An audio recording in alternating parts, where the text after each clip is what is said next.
I've now played Crimson Desert for about 20 hours, and what I've learned has changed literally everything I thought I knew about the game.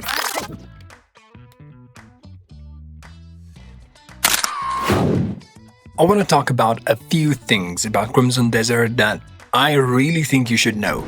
Things like the performance, how it works. Is it really as confusing as people say? Are the bosses really that bad? Are the puzzles really that hard? And what's up with the story? Let's get into it. Well, let's talk about the performance of Crimson Desert first, because I feel like that's going to be very important for a lot of people, especially in the beginning. When I opened the game, it automatically set me to 1080p cinematic mode, which was a mistake.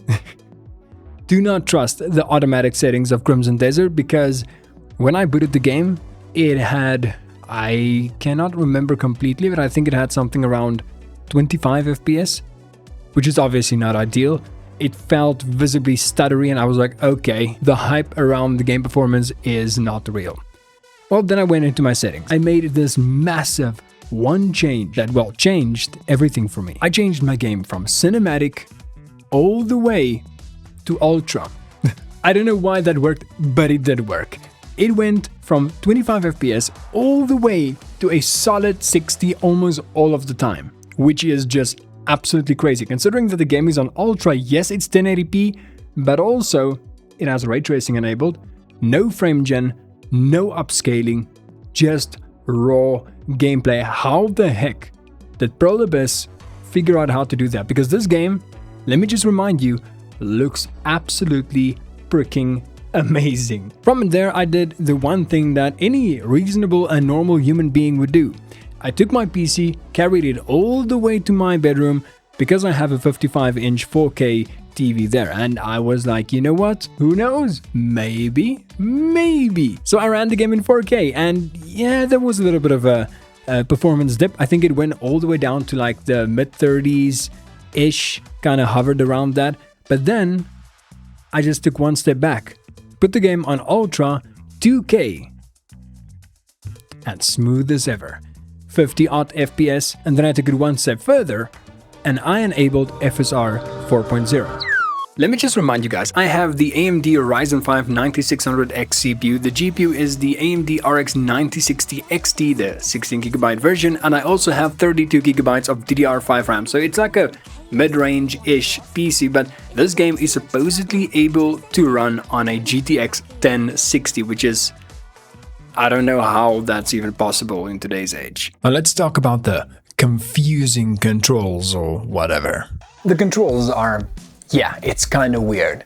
There's a few things that really bothered me and a few things that I just got used to, and I can say one thing for certain. The controls are not as hard as everybody makes it seem. First of all, the controls for the controller is pretty easy. I mean, yeah, it takes some getting used to. It definitely does, but once you're used to it, it's really easy to master.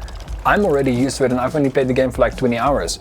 The keyboard, on the other hand, that is a little bit of a no-go. Well, for me at least. I'm pretty sure there's people out there that's going to be try-harding the game and will figure it out, but me personally, I cannot get used to the keyboard. I used it in the beginning, at the worst possible time, of course, but I used it in the beginning for like 2 minutes, and then I just said no, that's not how this works. I'm not even gonna try. I'm not even gonna bother trying to use the keyboard and mouse. The game, when you enter it for the first time, at least on the Steam version, it says very explicitly this game will work better on controller.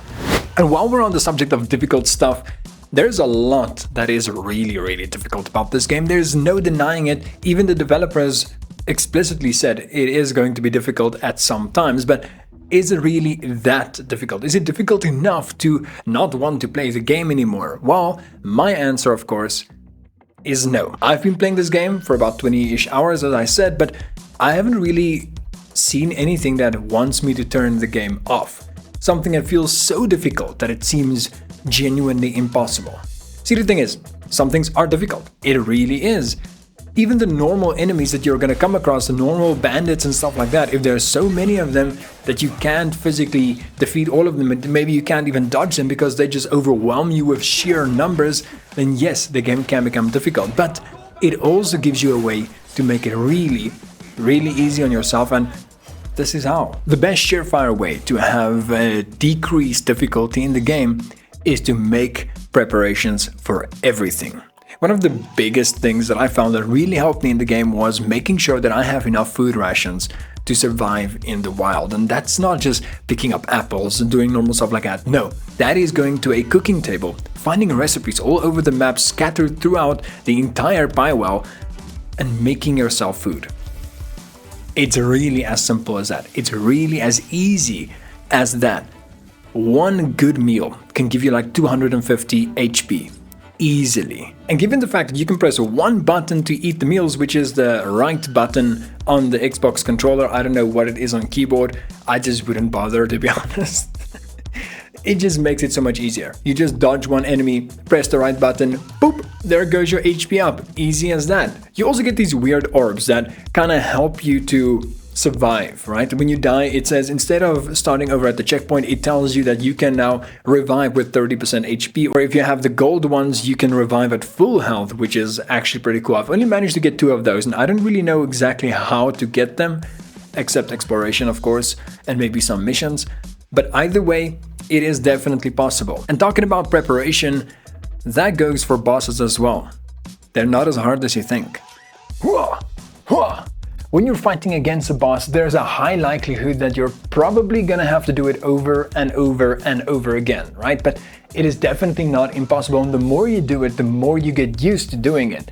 It's much like a Souls game at this point, where in Elden Ring, for example, when you fight a boss or fight a difficult enemy, you're gonna have to learn the patterns, the movements, the attacks, and kind of figure out a way around that.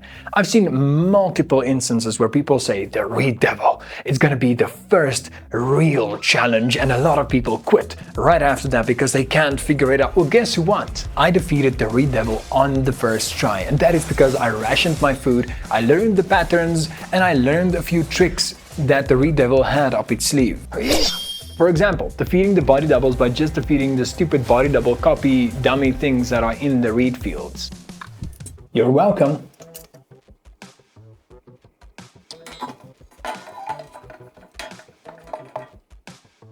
And the same can be said for Crimson Desert puzzles.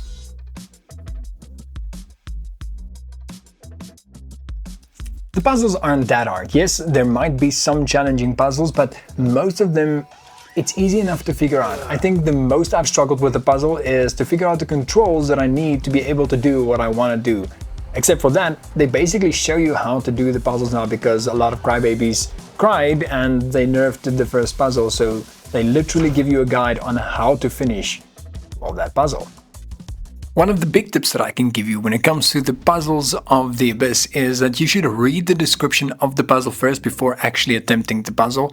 When you go to the map and you go to the puzzle itself, it'll show you a little bit of a description, and that kind of gives you a clue as to what you should be doing. The Abyss is full of secrets, and I would recommend doing as many of them as you possibly can. Not only because you get like Abyss scores, but also because it is a nice and fast way to travel very far in the map. If you get to like a further puzzle and you just jump off, you'll be in a completely different side of the map. Just don't do it too much in the early game. I managed to jump off and land in between people shooting me with guns. That was not fun. And talking about things that doesn't seem fun, I've seen way too many people complain that this game doesn't really have a story, or not a good story at least. And while I do agree that the structure of the story is kind of sus, to say the least, it does have a story. And this is it. The story of Crimson Desert follows a man named Cliff. You are a part of a warrior clan called the Greymanes that was defeated by the Black Bears.